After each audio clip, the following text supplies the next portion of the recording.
반갑습니다. 제네시스 해피니스 오늘 제4강 존재의 행복 세 번째, 우리는 P2된 존재다.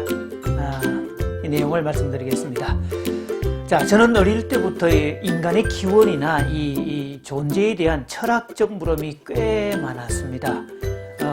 태어난 동네는 경상남도 함양군 아니면 신할리, 아주 시골 마을이었고요. 한 20여 호 정도 되는 작은 마을이었죠. 그러니까 그 작은 마을 중에 절반 이상은 저희 집안 사람들, 전주의 시집안이었으니까 반쯤은 집성촌이었던 셈이었죠. 그래서 초등학교 아주 어릴 때는 이 설이나 추석이 되면 집안에 제사 지내는 일만 해도 하루가 통째로 날아갔던 그런 경우들이 많았죠. 자, 그래서 그렇게 명절에 모이거나 혹은 또 관련해서 어른들이 함께 모이면 집안의 내력에 대해서 몇 가지 이야기를 쭉 들을 수가 있었고요. 자, 저는 전주이시니까 시조가 조선의 시조인 이성계 할아버지다, 뭐 이런 내용들을 쭉 듣게 되었고요. 그리고 그 이성계 시조의 셋째 아들인 이간대군파에 해당이 되고, 그 중에서 반남도정파에 해당이 된다, 이런 어떤 족보나 뿌리에 관한 그런 이야기들을 주로 많이 들었었죠. 자, 그런데요, 그 어린 생각에도 들었던 생각은, 그 시조 할아버지가 이성계라고 했을 때 도대체 그분은 어디에서 나왔을까? 그냥 하늘에서 뚝 떨어진 것도 아니었을 테고, 어느 날 갑자기 뭐 이렇게 나타나는 존재도 아니었을 테고요. 그분에게도 부모님이 있었을 테고, 그러니까 그 아버지가 있었을 테고, 그 아버지의 아버지가 있었을 테고, 또 그 아버지의 아버지는 또 그 아버지의 아버지가 있었을 테고, 자, 이렇게 해서 계속해서 거슬러 올라가면 마침내는 처음에 해당되는 이 오리진에 해당되는 이 기원에 도착하게 될 것이다, 이런 생각을 했었죠. 자, 그러면 결국 정말 우리는 어디서부터 왔을까요? 이 물음에 대해서 학교를 다니고 공부를 하다 보니까 이 학교에서는 진화론을 가르치니까, 그래서 인간은 아메바와 같은 단순한 존재에서 출발을 해서 결국 진화를 통해서 지금의 사람의 모습과 같은 위치에까지 이르렀다라고 보는 관점이 있고, 또 교회를 다니기 시작하면서 성경을 보니까 창세기에는 태초에 하나님이 천지를 창조하시니라로 시작을 해서 인간도 하나님에 의해서 창조된 피조물이다, 이렇게 갈라지죠. 그래서 진화론과 창조론으로 극명하게 갈라집니다. 최근에 이르러서 이 진화론에서 어떤 단계에서 어떤 단계로 넘어가는 어떤 그런 그 단계의 확률이 전혀 수학적으로, 확률적으로 불가능한 상태다, 전혀 불가능하다, 이런 얘기까지 나와서 진화론에 대한 어떤 물음들이 제기되고 있긴 한데요. 그렇다고 학교에서 진화론이 허구니까 창조론을 가르칠 수 있는 입장은 또 아니죠. 참 아주 애매한 입장들이 되고 있는데요. 자, 그런데 말입니다. 뭐 창조론이든 진화론이든 어느 쪽이 맞느냐 옳거나 따지든 말든, 자, 분명한 사실은요, 나는 이 땅에 살고 있다는 사실이었죠.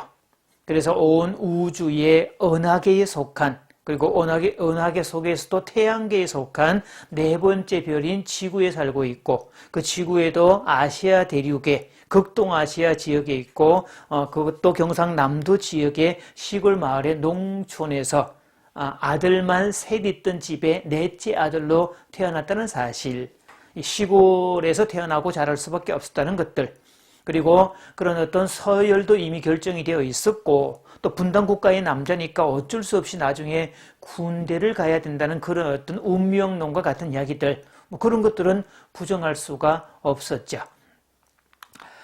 자, 이 생각을요, 저만 했던 게 아니었습니다. 저보다 일찍 했던 사람들도 있었는데, 아마 이런 어떤 어쩔 수 없는 상황에 일하는 인간을 철학자 하이데거는요, P2된 존재라는 표현을 썼었고, 저와 같이 이런 생각을 먼저 했던 사람은 근대 합리주의 철학자 데카르트였죠. 데스카르테스라고 영문은 그렇게 표시가 되어 있는 이 데카르트가 그런 말을 했는데요.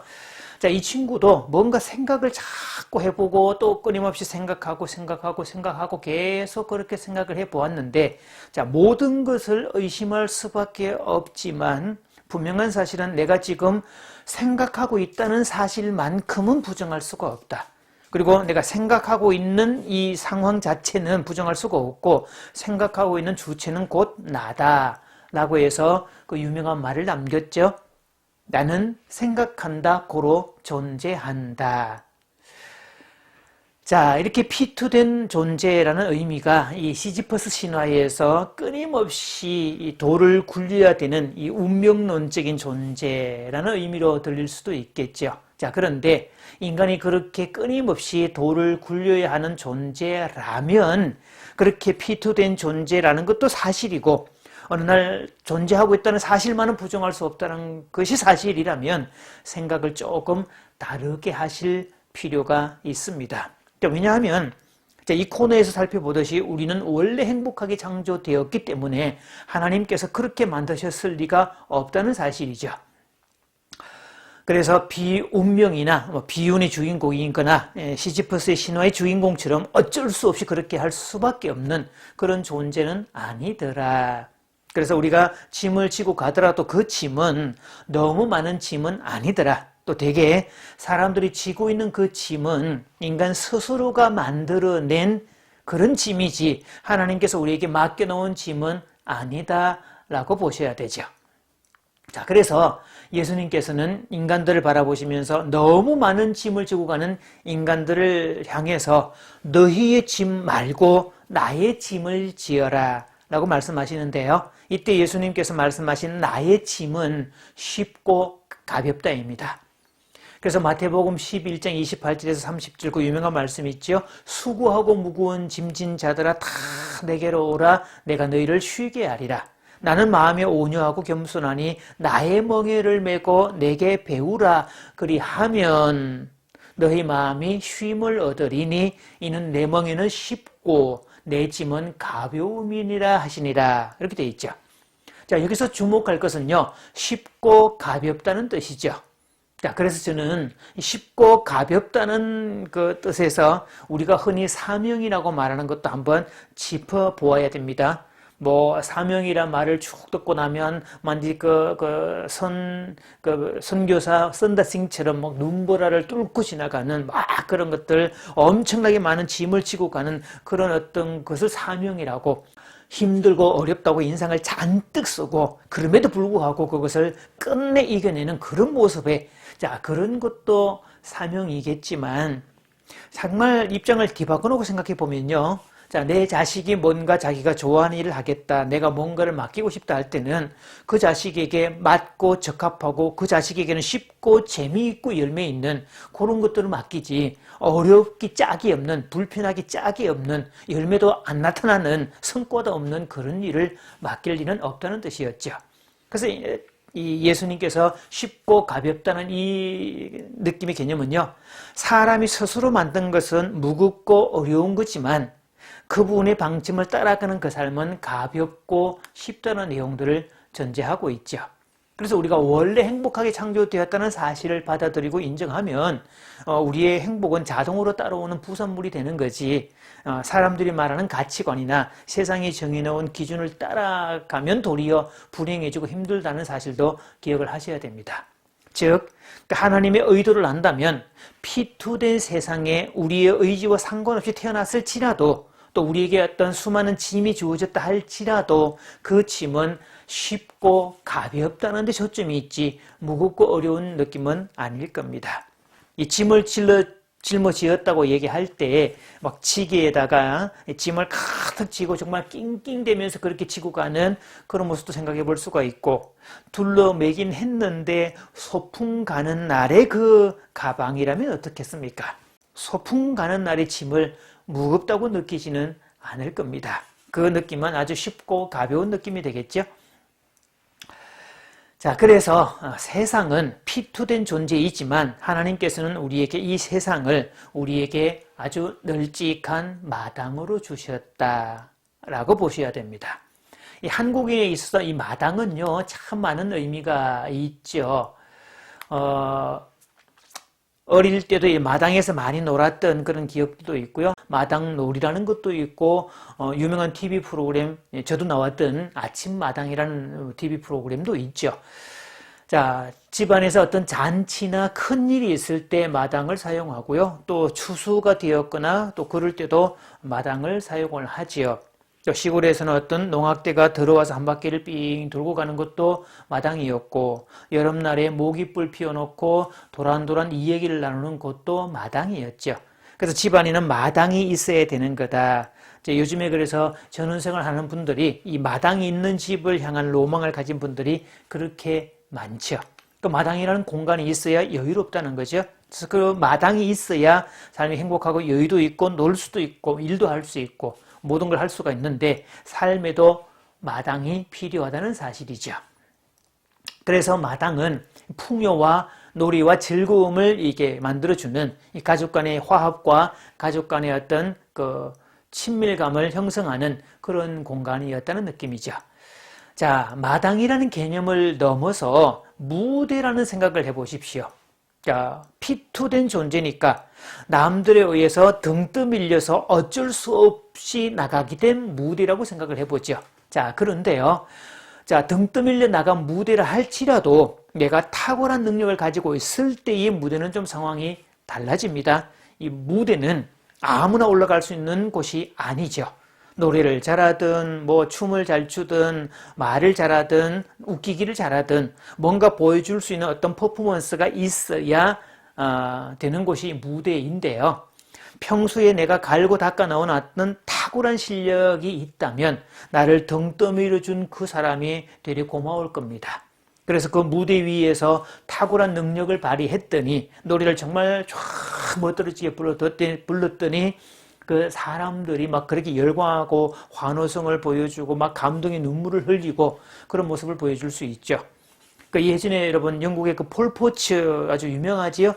그 친구가 막 뻐드렁니에 이렇게 휴대폰 웹하는 사원으로 있을 때 정말 이 오페라의 한 장면을 부르겠다고 나왔을 때 사람들은 외모를 바라보고 그다지 뭐서 그렇게 뭐가 나오겠냐 이런 느낌을 보였었는데 이 친구가 정말 노래를 하기 시작을 했을 때 그 모든 어떤 그 가소평가나 그런 시선들은 싹 사라지고 경이로움과 놀람과 환호와 나중에 열광적인 어떤 반응들을 보여주게 되어 있죠. 그래서 그 사람에게 그 무대는요, 인생을 통째로 바꿔준 고마운 장소가 되겠고, 그때부터 이 폴포츠는 조그마한 공간에서 물건을 파는 사람이 아니라 큰 무대에서 자신의 능력을 입증하고, 그래서 세계 곳곳에 무대를 찾아가는 그런 존재가 되었겠죠. 그래서 능력이 있는 사람에게는, 유능한 사람에게는 그 무대가 환호와 기쁨과 자기의 존재를 증명하는 장소가 되겠지만 아무것도 보여줄 수 없는 사람은, 실력이 어줍지 않은 사람은 그 무대가 창피함의 공간이고 다시는 서고 싶지 않은 공간이고 남들로부터 야유와 또 심지어는 모욕까지 당할 수 있는 위험한 공간이 될 수 있겠죠. 자, 그래서 우리가 태어난 이 세상이 무대라면, 그래서 내가 스스로 나간 무대가 아니라 등 떠밀려 나간 무대라 할지라도 내가 이미 무대에 나가게 되었다면 아주 거기서 탁월한 능력을 발휘하셔야 됩니다. 그래서 내가 지금 세상에 태어났다면 남자로 태어났든 여자로 태어났든 뭐 우리나라에서 태어났든 미국에서 태어났든 뭐 잘 사는 나라에서 태어났든 못 사는 나라에서 태어났든 우리 집 환경이 좋든 나쁘든 어쨌든 나는 이 땅에 존재하고 있다는 사실은 부인할 수 없는 사실이고요. 그래서 마당을 넘어 무대로 등 떠밀려 나간 존재이기 때문에 반드시 거기서 탁월한 능력을 발휘해야 됩니다. 자, 요즘에 한국에는 정말 각종 경연대회가 유행이 되고 있죠. 이 코로나 사태로 인해서 사람들이 바깥으로 못 나가니까 TV 시청하는 것들이 많아졌는데요. 정말 이 미스터 트롯 같은 경우는 이 시청률이 정말 마지막 그 파이널에서는 37%가 넘었다는 아주 경이로운 기록들도 얘기를 하고 있는데요. 자, 그런 어떤 미스터 트롯이나 미스트롯 같은 그런 각종 경연들, 또 요즘에 어떤 데에 보니까 오페라 하는 사람들의 경연도 보이고 있고, 또 이렇게 일반 주부들을 위한 그런 경연 모습도 보이고 있고, 또 그 외에도 수많은 경연 프로그램들을 볼 수가 있는데요. 자, 그 경연 프로그램을 보는 가장 큰 이유가 뭘까?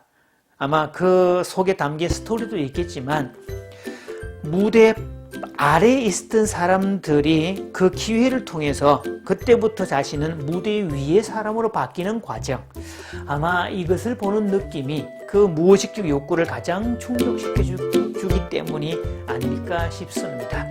그래서 우리는 이 땅에 왔고요, 또 무대에 올라가야 될 사람이라면 나는 아주 탁월한 존재가 되어서 무대 위의 행복감을 맛볼 수 있어야 되겠죠. 자, 마치면서 두 가지 질문을 드립니다. 세상은 이미 완벽한 곳이라면 나는 어떻게 살아야 할까요? 자, 두 번째, 내가 자이든 타이든 등 떠밀려 나왔던, 스스로 나왔던 무대에 나오게 되었다면 내가 보여줄 그 무엇은